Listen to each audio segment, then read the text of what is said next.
మిమ్మల్ని అందరిని చూస్తుంటే నాకు చిన్నప్పుడు రోజులు గుర్తొస్తున్నాయి. మా గురువులందరూ గుర్తొస్తున్నారు. మొన్న జరిగిన ఉత్తమ ఉపాధ్యాయుల మీటింగ్ లో చెప్పా, నేను బ్యాక్ బెంచర్ అని. మాది కొంచెం గోల బ్యాచే, కానీ ఆనాటి టీచర్ మంజుల మేడం గారు నేను తప్పు చేస్తే 2 గట్టి కొట్టేవారు. ఏకంగా నేను వైస్ ప్రిఫెక్ట్ అయినప్పుడు ఒక పట్టుదల, ఒక డిసిప్లిన్ నేర్పించారు రమాదేవి మేడం గారు. అంతేకాదు 10th వరకు నేను నామమాత్రంగా చదివేవాడిని. కొన్ని ఫండమెంటల్స్ లో నేను వీక్ గా ఉన్నానని ఇక్కడ మా గురు నారాయణ గారే స్వయంగా నాకు పాఠాలు చెప్పిన వ్యక్తి.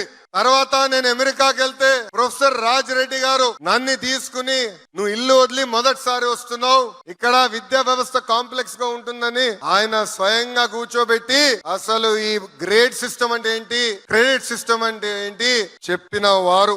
ఈ 4 వరలే ఈ రోజు ఈ లోకేష్ మీ ముందల నిలబడగలుగుతున్నాడు. వాళ్ళు నాకు నేర్పిన క్రమశిక్షణ, వాళ్ళు నాకు నేర్పిన పట్టుదలనే ఈ రోజు నన్ను ఇంత స్థాయికి తీసుకొచ్చింది.